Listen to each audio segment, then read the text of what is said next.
Rise and shine, superstar. You're watching Provoking Purpose with Lele and Nsibande. Rise and shine to all my stars and welcome to my channel. You are watching Provoking Purpose with Lele and Nsibande.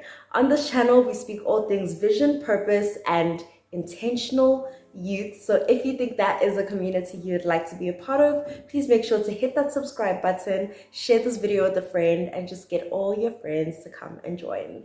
Let's grow and glow together. So I'm going to need everyone to just get into like the utmost level of maturity that they can for this video. This is very triggering for a lot of people, and I just think that a lot of sensitivity should be held around the situation. Everybody doesn't have the same experience and the same background, and just because someone has something that you didn't does not mean that they had what you imagined yourself to have if that thing was there. So without like walking around it and beating around the bush, in today's video we are talking about Father's Day. We're talking about father wounds, sharing and unpacking mine, and hopefully if you do see yourself in any of my father wounds, hopefully that helps you basically just know that there's someone out there who is like you. Number one, my intention is not to bash my dad, so if you're watching this thinking I'm a dad hater, no, I'm not. Basically I want my channel to be a place where I get to share my truth and subsequently share my healing and my journey, and I'm just really hoping to just help people get through this day, or even just help them reimagine this day, or even not dread this day as much as I am currently dreading it. But I just wanted to have that disclaimer of, just because I do have a dad, or just because somebody else does have a dad, does not mean that their dad is emotionally present, financially present, or even just, it doesn't mean that they don't have trauma takeaways from it. And I just think we have to be all respectful of what this day means for everyone. Just a bit of background on basically where this video is coming from.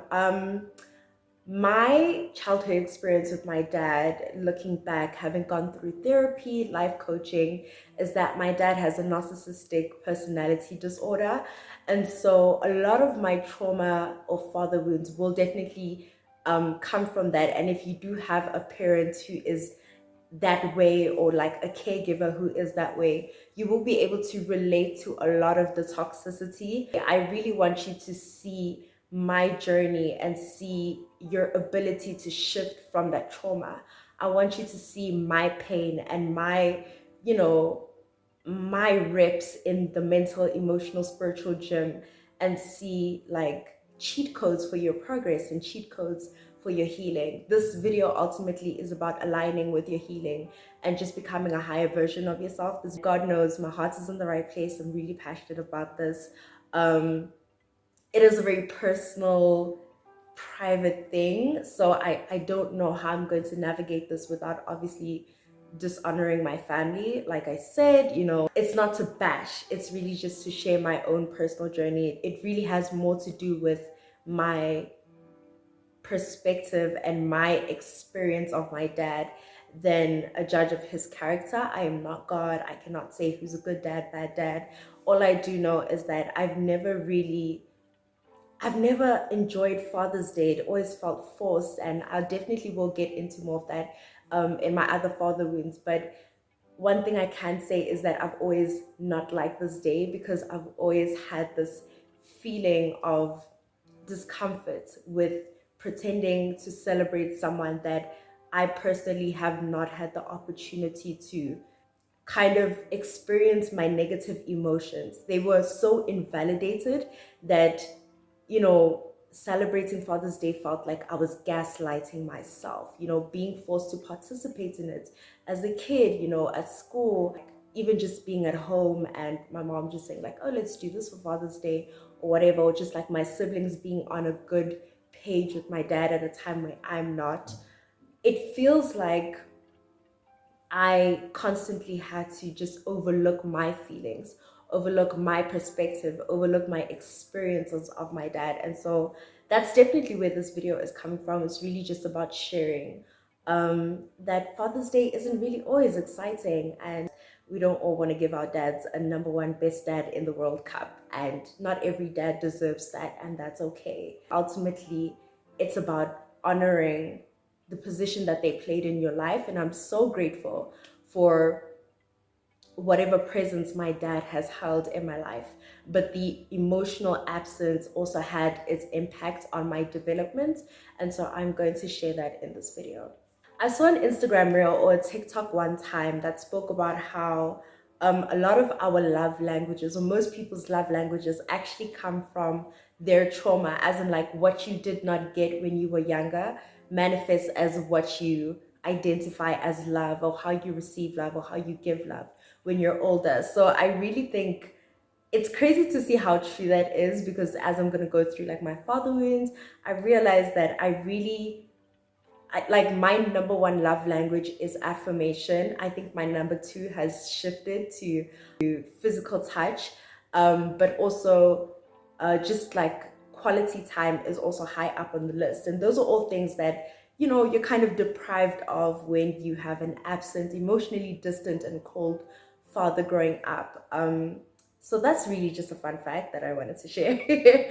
But basically what I'm going to do is I'm going to give you 4 of my father wounds that I experienced. I'm going to tell you how they came about, like what were the typical situations that I would identify looking back as triggers for that kind of response that I would have now or earlier on in my past. The first father wound that I want to get into, or the first personality trait that I developed from my traumatic experience growing up, would be I was, or maybe still am in the smallest ways, a pick me. And I feel like the internet makes it seem like you're just like this desperate, of which you are, you know, but they make it seem like you're just like voluntarily desperate for love and affection, or to be chosen, or to be seen. And they just make it seem like it's this negative thing that has everything to do with you, as in like you woke up today and said, I'm going to like be a pick me. And I want to give reverence to that, because honestly speaking, I understand how deep that desire to be chosen can come from. And basically how that manifested in my childhood for me was that a lot of the time at home, you know, I have to compete with my siblings for my father's affection. I don't think there was ever a time where my dad loved all his kids at the same time. Like, I'm equally proud of everyone, or I currently like everyone is my favorite. My dad is the type of person that you definitely know if you are in his good books or not.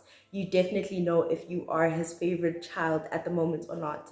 And obviously, when you are growing up as a child, it teaches you how to kind of manipulate situations in order to get your fundamental needs.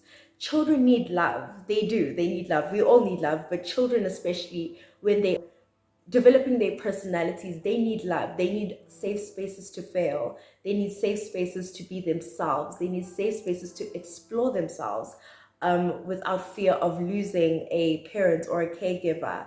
And that's definitely what I experienced, that I would have to compete with my siblings. Even today, I sometimes feel myself like trying to out accomplish my brothers in like stupid ways, because it's like we're not even the same age, we're totally different people, but there's that instinctual desire, there's that deep underlying desire to want to be chosen by my dad, to want to be seen by my dad, which is so strange, because I feel like a lot of the times in my relationships I would leave because I didn't feel like I was being seen.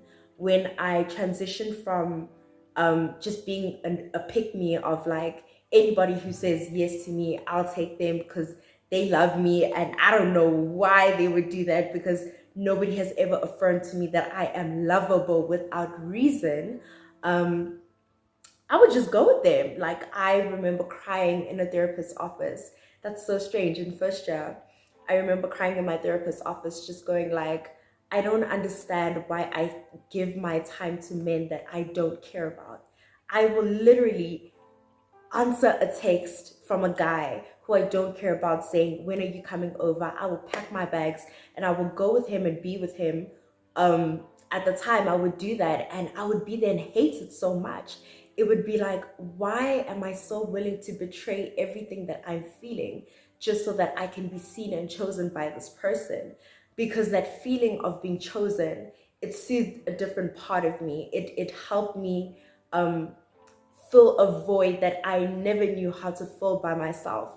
It helped me give a false foundation, because honestly speaking, that's what a father's love or position in a child's life is supposed to do. Even a mother is to lay the foundation for a child's self-esteem. So there was that crack in my self-esteem, and I always used to just resent myself for like abandoning anything that was meaningful to me just to go be with a guy who chose me, and I don't even know why. I didn't even have the guts to ask him why he chose me. Obviously, like, I could see that, this is somebody who is choosing me, but they don't know me. Like, they just choosing me because I'm beautiful, which is something that I could not even like internalize and understand truly. Like, I am wantable, I am desirable, not only on a physical level, but also on an emotional, intellectual, and spiritual level. I am someone who is a gift to be around. I have a light inside of me.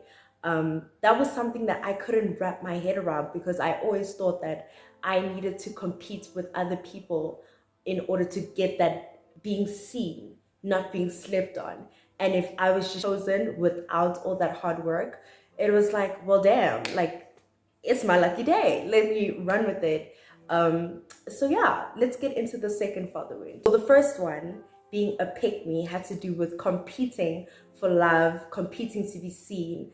And then the second one that I would say is like the second father wound is being a pleaser. And that really just comes from once having tasted the love and affection that comes with complying, there's this fear of losing it that becomes instilled in you.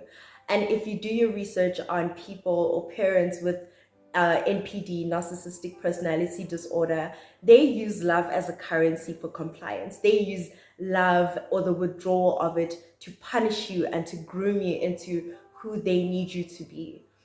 I was yesterday years old, literally last year, when I was listening to a podcast, and I think it's the self-love fix, I'm not sure what it's called. I will comment it in the comment section, so go check that out when you go leave your comments. But this lady, I forgot her name, it's been so long since I listened to it, but she basically said that narcissistic people don't have the ability to love. They can't even love themselves. And when they love you as an extension of themselves. Yo, guys, like, when I say that really hit home, because it made sense of so many childhood experiences that I had where I thought, now I am worthy of love. And that was met with, yes, because you have pleased me, now you are worthy of love. They can only love you for as long as you do things that they want you to do, for as long as you look like their distorted perspective on who you should be. Because it is distorted. Nobody can tell you who you are supposed to be, especially not your parents, because yes, they created your flesh, but they didn't create your mind and your spirit and whatever God placed inside of you. Do you get what I'm saying? Like, as much as they created the physical vase that carries you, they cannot dictate who you are on the inside. And with narcissistic parents, they kind of see their children as extensions of themselves. My child, everything to do with my child has to do with me. Whatever my child chooses to be reflects on me. I remember when I got suspended from school, the only thing my dad kept saying was like, you've brought shame, like, you've brought disappointment. It was never this is a pivotal moment in your life. What are you going to do about this? Is this going to develop your character? Are you going to learn from this mistake? Failure in the eyes of a narcissistic person has everything to do with them and nothing to do with you. You are a failure because you have not done what they would see as a good thing. You're not a failure because you made a mistake or. And so that was really hard. And I think that's how my pleaser in me syndrome manifested, because I've noticed that I am a very agreeable person. I'm the person who can make peace with almost anyone. And it's my strength and my weakness. Like, it comes from a deep place. But God uses all things for the good of those who love him. So I don't discredit that, but I do definitely acknowledge that that came from a place of fearing love and affection being withdrawn. And I sense that even in situations where I'm not able to be combative, or I'm not able to be assertive about what I want, it's usually because I care about this person and I want them to still care about me after having had that difficult conversation, after having had that difficult interaction, or just saying what's on my mind, just speaking my truth. Being able to speak my mind has taught me that the consequence of being honest with yourself is not the withdrawal of love. People who truly love you even if you don't agree with them. They love you even if you don't do everything that they tell you to do. They love you even if you choose to be yourself. And that it's very empowering. But I do want to say that, like, that's not where my strength came from. Like, as much as I'm really grateful for the romantic relationship that shaped me in order to believe in my voice when I'm unhappy, believe in my truth and walk in it and validate my own emotions, my friendships too. You know what I'm saying? Like, to have people who want me to voice my opinions when I'm upset, and not just withdraw and take it in and just suck it up and smile. That shaped me, that showed me. I remember telling my mom, like, it's so overwhelming, because I literally remember sitting with my mom and just saying, I only realize now that speaking to grown-ups, speaking to adults who are healthy emotionally, is a conversation. If you are upset and you go to your friend and let her know that you are upset, it's a conversation. She's not going to shut you down, and your voice is valid. Like, I did not know that for so long. And that, again, like, I'm so protective over people who share this experience, because it's easy for them to just be seen as a pushover. That fear of losing is so deeply ingrained, like, it comes from the deepest place. So the person who is being a pleaser in the moment probably doesn't even know that they're still trying to please their father, even though they're looking at their boyfriend or looking at the man or the woman in the grocery store. Like, that instinct to try and avoid combativeness and try and avoid an interaction that is not peaceful, or that is not, like, agreeable, like, where everybody is not happy, is deep inside of them. And it really just, it's so pure in that it's not because they're just trying to suck up. It's really just because they care about what you think of them, and they're just trying to, like, protect that. They just still want you to actually see them as a worthy human being. A lot of patience had to come from myself to myself in, like, walking myself through that. Like, it's okay to be scared to have this difficult conversation. It's okay to feel like the person isn't going to receive your emotions well. I remember there was a time where I spoke to, like, we had a family meeting, and this is one of the moments that really just shaped me for a long time in my life. Like, I was speaking to my dad, the person who instinctually is supposed to care about me and love me and see their little girl. And I remember just sitting there in front of him, like, articulating what he was doing that was hurting me. And I was bawling my eyes out, and he was laughing, and he literally sat there in the most serious moments on planet Earth, family meeting, TV off. This is a meeting, everybody's voicing their opinions. And he laughed through me crying. And as much as you can probably speak to him and he'll probably just brush it off or just be like, I'm sensitive, at the end of the day, that was a moment that was very pivotal to me, because what it told me was that my experiences are not true. What it told me was that my emotions are invalid. And this leads into father wind number 3. Jeez, I sound like a really broken hand. But at the end of the day, we all have our traumas, we all have our things that we went through. And I'm just really grateful that I'm able to be the slightest bit self-aware. And I just hope that wherever you are in this video right now, like, you're okay. Like, if you're crying, I want to hug you and just let you know you're gonna be okay. You're gonna be okay. It's a tough battle. Having daddy issues is not easy, but we're gonna get through it together, okay? This third one basically ties into that, in that I had a really distorted self-image. I had a really eroded self-image. I didn't think much of myself. I didn't think much of my experiences. Like I said before, I was blessed to have a lot of people who came into my life and validated my voice where they could see me invalidating my own voice, because that was my instinct. I came from a home where my dad has never a single day in his life, and I can say this and it could get a million, a billion views, and I would not be lying. I would not retract the statement, not because shame on him, but because it's my truth, and it's the truth, that my dad has never, I don't think I've heard my dad say sorry for anything. My dad will never take accountability. My dad will never say sorry.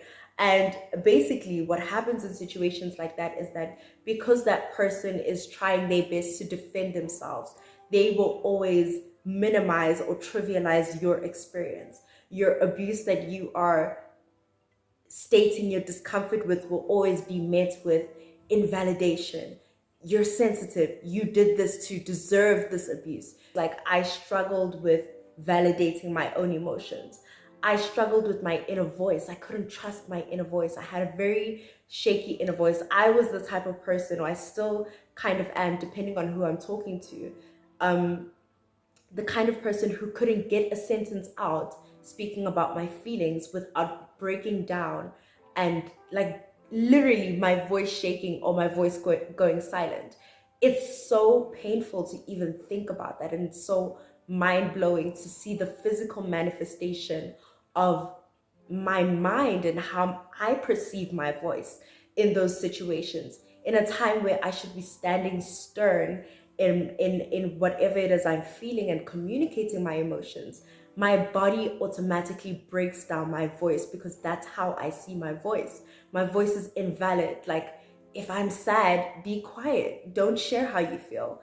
I literally could not speak at times in my life where I needed to the most, where I needed to stand up for myself in my own household. My voice would let me down and give in, because that's how deeply engraved it was that my voice was invalid. My hurt was invalid. My experience was just some story that I made up on my own. And gaslighting is serious, guys. Like, I know a lot of people just get on Twitter and just be like, no, this person is gaslighting this person. But as a person who has grown up in a home and is still in that home, where that person has the strength to wipe out everything that you thought to be true about your experience, your body and your mind is still left with this hurt from whatever happened, but your experience is not met with the correct response. And so there's this disconnect. There's this feeling of, am I crazy? Am I disconnected from reality? Because nobody is affirming that that reality is true, that yes, that wasn't supposed to happen to you. Yes, nobody should speak to you that way. Yes, your voice is valid. Yes, what you're feeling can be true despite the person's intentions. Just because someone didn't mean to hurt you does not mean they did not hurt you, you know. And it's okay to see both sides, but at the end of the day, one person was hurt, and that needs to be acknowledged. I think that's why I'm also very finicky about, like, apologies and just how they come out, because I'm so sensitive to that. Like, I'm literally on edge a lot of the time, because that's just what trauma does to you. Your mind is constantly looking for situations that look similar to the threats that you experienced as a child in order for it to protect you from that experience. I remember my mom speaking to me and just saying, like, I need to learn how to work through my trauma in such a way that I don't see every person that has a characteristic of my dad as a threat in the same way that I acknowledge my dad to be, because trauma can really take a hold of you. A lot of us are just reacting from a place of our trauma, and we haven't taken the time to say, why do I speak to people like that? Why do I act that way when I'm put in this corner? Why do I feel like I need to speak louder when somebody else is speaking? Did someone teach me that my voice is not important? Like, to dig deeper is really important, and to do it in the safety of someone who can validate your emotions, even your emotions of the 3-year-old version of you or the 5-year-old version of you, is really important. And I'm just, honestly speaking, I just want to say that I'm grateful that I've had that, because I don't think I'd be able to make this video or even just to be in the kinds of relationships that I'm in right now if I did not have that. Last but not least, the final trauma wound or father wound that I will be sharing with you guys for today. There's a long list, but we won't get into it. For today is hyper self-reliance. So all the other ones had to do with basically how I view myself and how your relationship with your father could just really affect your self-esteem to the point where you can basically abandon yourself in order to meet people where they are, just to get a bit of affection and a bit of love. I would say that one strength, of which isn't entirely a strength because I'm a bit of an extremist. No, I am an extremist in the sense, is my self-reliance. Like, I'm extremely self-reliant to the point where I find it difficult to ask for help. I mentioned in one of my videos previously, briefly, that I struggle with collaborating with other people because there's this need to not want to be at the mercy of someone who is unreliable again. There is this need to not want to be at the mercy of someone who has the ability to use my needs against me again.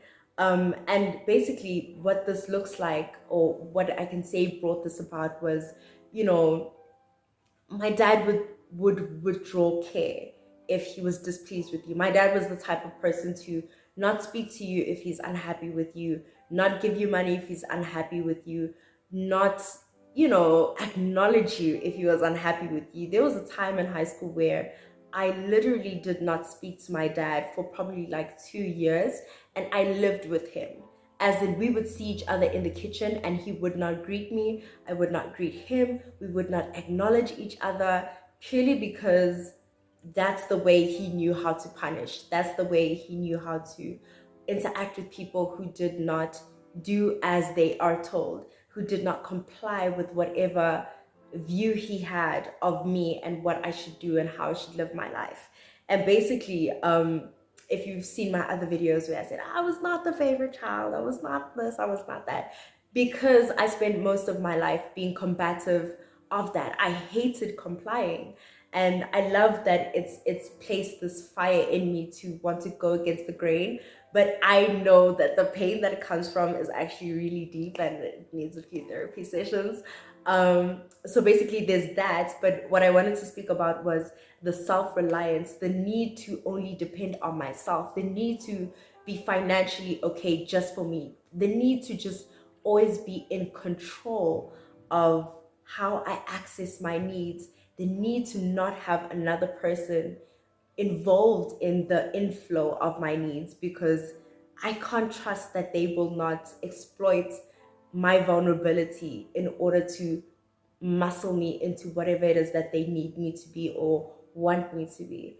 That was really hard. It was really hard experiencing all of those. And I'm not surprised that I came out this way, because honestly speaking, if you've been at the mercy of someone else financially, you understand the fear that is placed in you from that. It does not need to happen multiple times in order for you to say, this is the last time that I will need this from this person.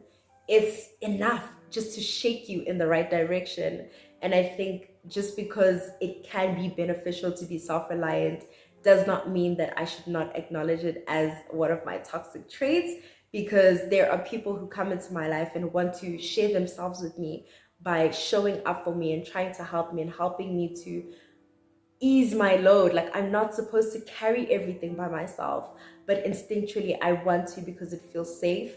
And when I do that and there are people who are reaching out their hands saying, let me help you, and I shut down their help, I'm basically shutting down their love. And for them, they can feel rejection, or they can feel like disregarded, or feel like they're not good enough. It's not even the case. it really is just about safety. And I'm sure there are lots of people who can relate to that, that it's hard to be taken care of because you feel like you can do it best. You were there for you in all the times that you needed you. You and God, that's how I see my life. Like me and God, that's who was there the most consistently. Yes, my mom was there and I love her and I appreciate her, but at the end of the day, she is my father's wife, and I struggled with that. It sucked to still see that, because also that was an invalidation of my experience in different ways. And I'm not here to like discredit their marriage or say like they need to get a divorce or whatever. No, it's just me speaking about my experience as a child, seeing how I was exploited, how I was abused emotionally, mentally, seeing how I was groomed to be someone else, and how fear of so many fears come from just all that stress, because that's what it is. It's continuous living in stress in the one place that's supposed to be peaceful. One day I'll speak about how I struggle with perfectionism. I struggle with wanting to be perfect because there's a part of me that is scared of being criticized. Because people who are NPD, or do have a narcissistic personality disorder, are very critical. And all they can see is the worst in you if it does not look like them.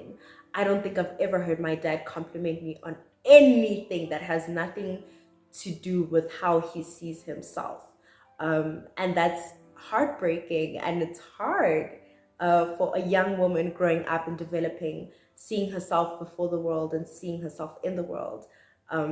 So yeah, that's basically my 2 cents. I just want to let anyone know, or everyone know, that where you are right now is not your final form, and whatever it is that you feel like you're struggling with in private, I'll probably do more of these videos because I have like a long list. Like I've been writing about this stuff, guys. It's just that it's hard to let it go into the world because it can easily be misconstrued. And it's like, I want to honor my parents, but I also want to share my truth. And I'm glad that I finally did that today in a way that I still believe is respectful, and I still believe is loving, and gives reverence to the fact that they are my parents and God placed them in my life. And everything worked together for my good. I am exactly who I'm supposed to be. I am exactly where I'm supposed to be right now. There is healing attached to my trauma. There is so much peace that's going to come from this video to the next person. I just know it, because nothing ever just happens for your own experience. That's just how I see the world. So as much as it was painful to go through all those things, as much as it's frustrating to have to unlearn so many toxic patterns and behaviors and mechanisms that I use to protect myself, I am grateful to be the vessel that brings healing to people in one way or another.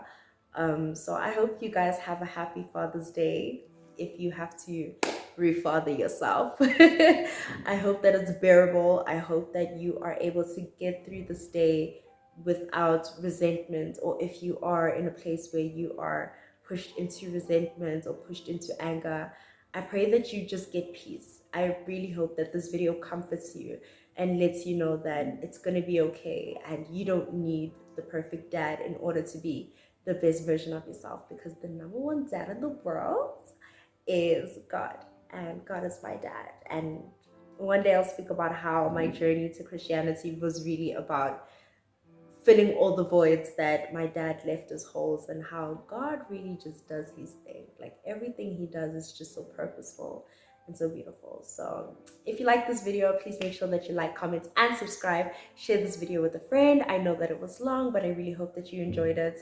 Happy Father's Day to all the fathers out there, to all the men who are becoming fathers. Have a baby on the way. Good luck, happy Father's Day. To all the women who have had to father themselves, to all the mothers that have had to father their children, happy Father's Day to everyone. And I just really hope that this day is filled with the utmost love and peace in whatever form it is supposed to come to you. And yeah,